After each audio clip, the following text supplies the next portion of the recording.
今晚為大家準備嘅主題就係繼續係收息 ETF 啦。不過咧就係講今晚嘅內容之前咧，咁重申啦，我哋不提供投資建議啦，我哋亦都冇任何 WhatsApp 啊、Telegram 嘅群組嚇。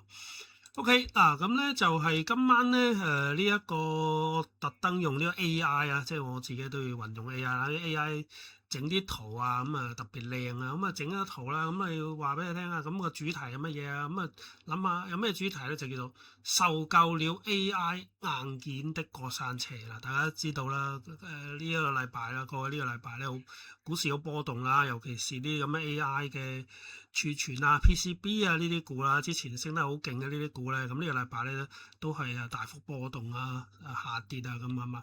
咁所以咧就係話係時候換一個係咪可以瞓得安樂嘅投資方式咧？咁所以咧今晚咧就為大家分析呢隻3483易方達嘅 MSCI 亞太精選高股息指數嘅 ETF 啦。咁不過咧就首先要強調啦嚇，咁我嘅分析咧係基於公開資料嘅數據啦嚇，咁我係冇收任何發行商嘅贊助推廣費㗎，純粹係我個人嘅觀點嚟㗎嚇。OK 嗱，咁呢一個3483啊，呢隻 ETF 嘅投資目標咧係緊貼 MSCI 亞太精選高股息指數表現嘅呢一個投資回報啦，咁就係呢隻 ETF 嘅投資目標。咁基金經理咧係可以採用呢個全面嘅複製策略啦，或者代表性抽樣嘅策略啊，咁好多 ETF 都係咁講噶啦。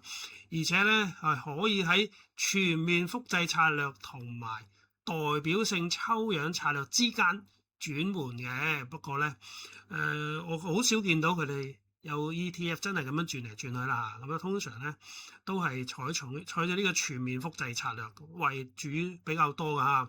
咁當然啦 ，ETF 即係呢個基金咧就係務求要緊貼呢個指數嘅表現啦。咁好多時呢啲指數嘅 ETF 咧，咁佢嘅目標咧就係緊貼嗰個指數嘅表現嘅嚇。咁基金亦都可以投資即係部分嘅錢啊，投資呢個貨幣市場基金啦，即係 money market fund 啊，或者甚至現金存款啊，咁都可以噶。咁上限就係資產淨值嘅5%啦。咁不過值得注意咧，就係呢隻3483嘅 ETF 咧，其實係比較新㗎，佢係喺2025年9月26號先至上市嘅，咁即係話咧上市咧就未夠一年㗎嚇，咁未夠一年嘅呢一個基金咧，咁啲人會唔會諗啊？咁會唔會未經過一個比較長週期、長時間嘅考驗啊？不過投資者咧亦都唔需要太擔心啦。我記得我舊年介紹，即係2025年啊，介紹其中一隻我覺得唔錯嘅收息 ETF 啦，即係3466啦，恒生高股息30指數嘅 ETF。當時咧我就覺得3466非常之唔錯，但係亦都係面對一個問題，就係佢當時嘅上市時間比較短啊。咁因為咧佢喺2025年4月先成立嘅，咁所以我介紹即係我舊年介紹3466嘅時候咧，3466同樣都係上市未夠一年啊，當時啊。但係結果你睇下今年3466個表現都係唔錯啊嚇，即係我舊年覺得佢表現唔錯，咁今年咧佢繼續有好表現啦。咁所以證明咧，只要你有好嘅選股機制 ，OK 呢啲咁嘅 ETF 咧，最緊要咧佢有好嘅選股機制，咁咧就有可能取得持續性取得好表現嚇。咁呢隻3483，咁究竟佢個選股機制係點咧？嗱，非常之重要啊！一個基金一個 ETF 咧，佢嘅選股機制咧係非常之重要嘅嚇。嗱，咁我就總結咗呢一個3483嘅選股機制喺呢幅圖嗰度啦。咁3483呢隻基金咧，目前就持有100隻收息股㗎。咁算係比較持股嘅數量比較多嘅其中一隻收息股 ETF 啦。咁呢100隻收息股係點樣揀嘅咧？嗱，咁根據基金介紹啦，佢係透過從3個亞太區嘅指數，邊3個咧？包括 MSCI 南向通香港指數、MSCI 澳洲指數同埋 MSCI 日本指數。咁咧就係喺呢3個指數嘅成分股當中咧，挑選呢100隻股出嚟噶啦。咁不過咧，佢會剔除一啲房地產投資信託基金，即係 REITs，咁佢就係會剔除嘅，同埋需要接受3個篩選嘅步驟。OK， 有3個篩選嘅步驟。咁邊3個咧？嗱，第一步咧就係流動性嘅篩選。嗱，咁喺頭先講過啦，佢喺3個市場會揀呢啲股出嚟啊嘛。喺呢3個個別嘅組別嘅候選股入邊咧，咁咧佢就會按呢一個美元計算嘅過去12個月平均每日成交金額，由高至低排咗次序，咁然後咧就會將呢一個流動性排名最低嘅嗰20% 嘅股票咧就會剔除咗嘅。咁呢個咧就係流動性篩選。咁另外咧，如果有啲股票佢缺少12個月嘅呢一個平均每日成交金額嘅資料咧，咁呢啲股票都會被剔除嘅。咁可能呢啲股票係上市比較新啊。咁啊呢個就係流動性篩選第一步。咁啊第二步咧就係價格表現篩選。咁佢哋會將啲候選名單嘅股票咧，依照過去6個月嘅美元價格計算嘅股價表現，亦都係由高至低排列。咁又會剔除排名最後嗰20% 嘅股票。咁如果你係一啲股票咧缺少6個月嘅股價資料嘅話咧，咁佢都會被剔除噶。咁啊第3步咧就係股息可持續性嘅篩選。咁亦都係非常之重要嘅一步啦。咁有3種派息情況嘅股票咧就會被剔除噶啦。分別係如果你係唔派息嘅股票，咁咪會被剔除啦。如果你嘅派息比率個 payout ratio 低於10% 嘅股票，亦都會被剔除嘅。咁可能會覺得呢啲，如果你嘅 payout ratio 得10%，咁呢啲公司可能唔係太注重股息啦，咁所以被剔除啦。咁另一個就如果派息比率高於100% 嘅股票，同樣被剔除。咁因為咧佢覺得咁你派息嗰個100%，可能係投資咗啲派息啦，可能不可持續啦。咁總之呢啲極端高極端低咧都會被剔除噶。另外，如果過去3年是但有1年唔派息嘅話咧，唔派股息嘅話咧，都會被剔除噶。咁即係可能有啲公司某一年業績唔好咁甚至虧損咁停止派息，咁呢啲股票就會被剔除噶啦。OK， 咁呢個咧就係3483嘅呢一個3個篩選嘅步驟啦。OK， 咁呢一個就係點樣選股啊？咁另外咧就係咁你選咗股，咁唔係一世都係揸住嗰啲股噶嘛，你都會有個定期個檢討機制嘅。咁3483咧就係每半年就檢討一次噶。咁檢討嘅時間大概喺每年嘅2月同埋8月最後一個營業日結束嘅時候咧，咁會同 MSCI 指數檢討嘅時間係相同嘅。咁每次進行呢一個持股檢討嘅時候咧，亦都會應用一啲條件嚟做一個調整啊。咁包括乜嘢啊？嗱，每支指數嘅成分股嘅權重上限咧就係 15%。第二，行業嘅權重上限咧就係 25%。第三，地區組合頭先講過啦，有呢個南向通香港指數同埋澳洲指數同埋日本指數啊嘛，呢3個指數3個地區咧個權重咧就咁樣分配嘅。MSCI 南向通香港指數嘅權重咧就係 65%， MSCI 澳洲指數同埋 MSCI 日本指數加埋合共就係 35%。 嗱，咁呢一個設計咧就係會利用地區之間嗰個關聯性比較低嘅特性，就避免呢個火燒連環船啦嚇。咁大家知道啦，澳洲咧就主要咧就係有豐富嘅天然資源啊嘛嘅優勢。咁調轉咧，日本咧就缺乏呢個天然資源啊嘛。咁所以大家知啦，當年日本咧發動呢個亞太區侵略戰爭嘅其中一個原因咧，就係為咗搶天然嘅資源啊，因為佢本身缺乏啦。咁啊，日本企業咧有個特性㗎，即係佢哋對股息咧其實係好重視㗎嚇，而且係佢嘅股息嘅對股息嘅睇法咧係針對每股派息嗰個穩定性啊。咁我曾經出席一間日資上市公司嘅股東會啦嚇，咁啊管理層即嗰間日資公司嘅管理層咁啊，佢話啦，佢話公司如果要減少每股派息啊，如果公司有一日要減少每股派息嘅話咧，咁啊管理層咧就會視為非常之羞恥嘅事。OK， 認為係好冇面去面對股東㗎。咁所以咧，日本企業咧有個特性咧，就係佢哋啲管理層咧會致力維持每股派息嘅穩定以及持續增長啊。所以咧，你會睇到咧，其實香港有啲上市嗰啲日本管理層係日本人管治嗰啲咧，其實企業管治係唔錯啊，同埋咧佢哋都係好對股東負責啦，好重視呢個每股派息啊。咁所以巴菲特咧亦都買咗唔少日本商社啦。咁呢個咧都係可能係都係中意日本嗰啲公司企業管治啦嚇。OK， 咁而家最新呢一個3483咁嘅持有咩股咧？嗱，咁佢有披露㗎嚇。咁啊，我就去個網站睇咗，直至2026年嘅7月16號。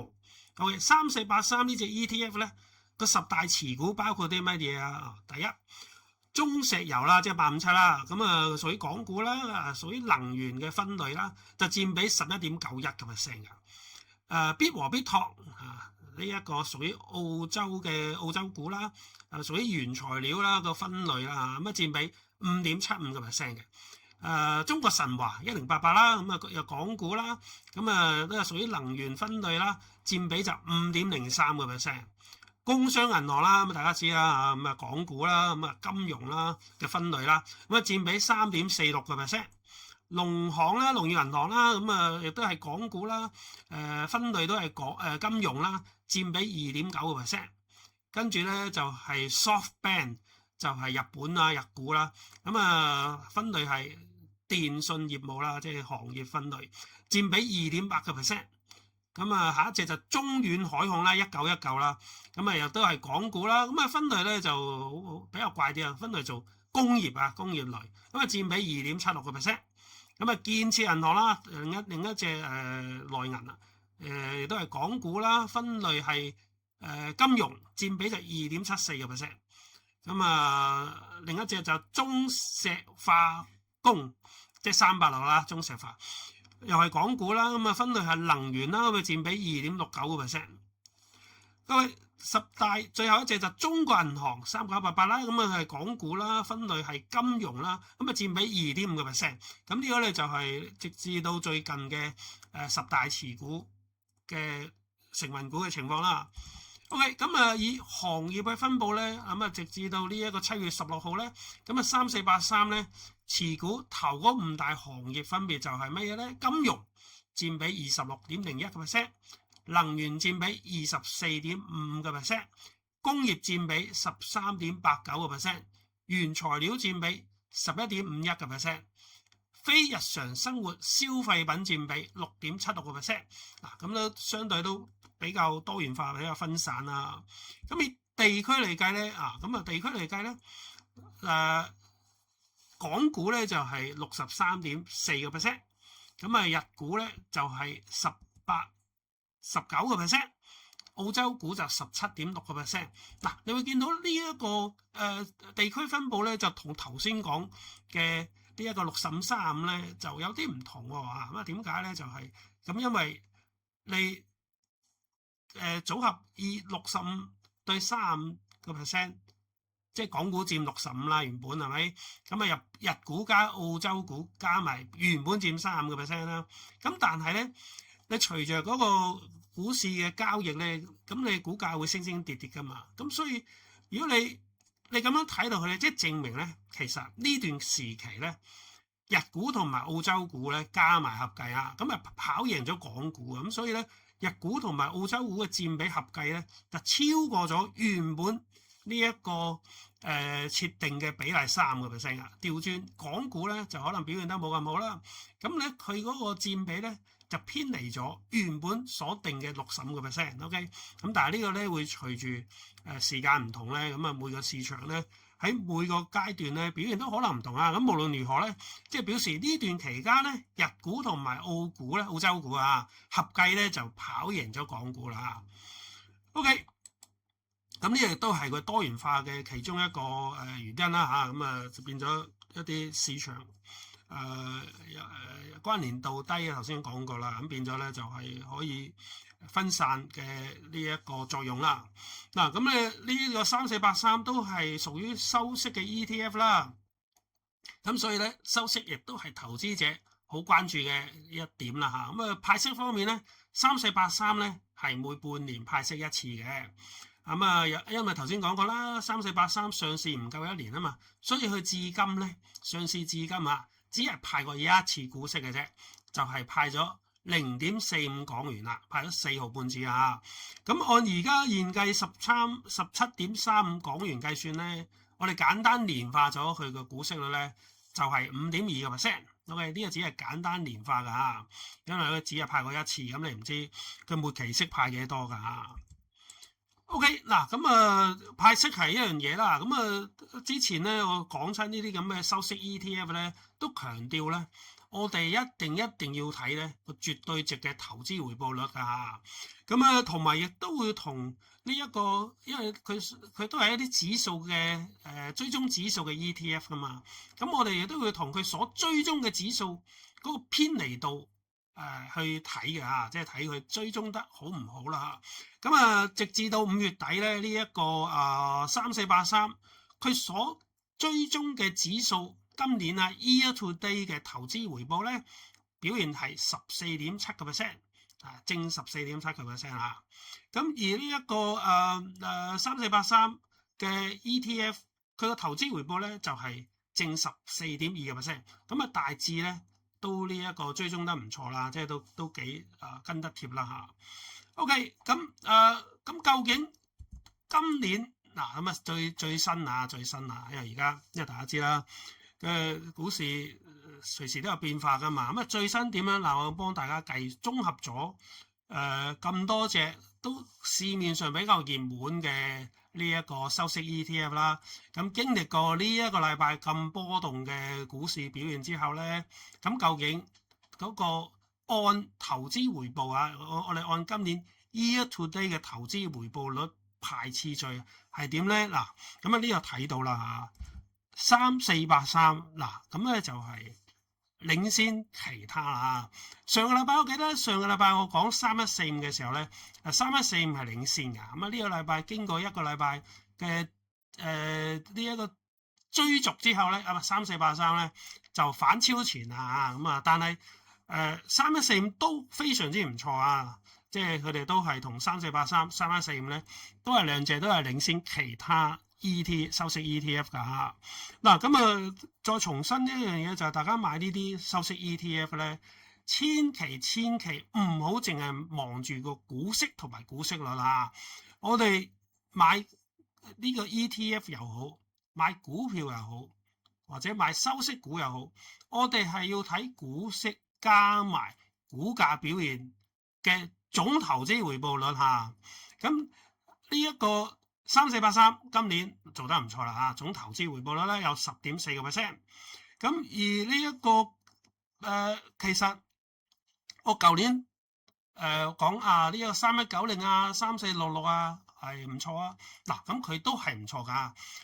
佢今年都係第一係正回報啦嚇，正回報咁已經跑贏盈富基金啦。咁佢個回報咧就係一個禮拜比一個禮拜進步啊。咁其實呢一個同港股嘅嗰個表現咧係吻合㗎。佢固然係跑贏呢個恒生指數，跑贏盈富基金啦。咁但係佢都係跟隨呢一個，其實港股咧自從踏入7月份以嚟咧嚇，咁大家知啦，今年就真係五窮。今年真係6絕嗱，7翻身，7月未完啦。咁但係咧，其實如果你睇翻今年恒生指數每個禮拜嘅表現，即係自從踏入7月份之後，每個禮拜表現啦，其實係連升3個禮拜嘅嚇。即使上個禮拜跌咗唔少，但係以整個星期計咧，其實係連續第3個禮拜。以嗰個星期嘅收市回報計算咧，係連升3個禮拜，咁所以呢啲咁嘅3190啊、3466啦，都係唔錯啊，佢嘅回報都係比上個禮拜有進步噶嚇。咁當然啦，3483暫時呢一 today 係領先嘅 ，OK， 咁啊為呢一個3483鼓掌啦。咁咧3483咧，佢好處咧就係佢持股係佢特性啦，佢持股真係比較多嘅，揸咗100隻成分股咁多啊，咁啊比較分散啦，咁啊行業又多元化啦嚇，咁佢跟蹤嘅指數跟蹤得嚟又合格啦嚇，咁絕對表現即係股息加股價嘅表現亦都非常之唔錯，咁所以咧我個人覺得嚇係可以考慮嘅呢一個收息 ETF 嘅選擇之一。OK，咁呢個就完咗今晚為大家分享嘅呢一個收息 ETF 3483。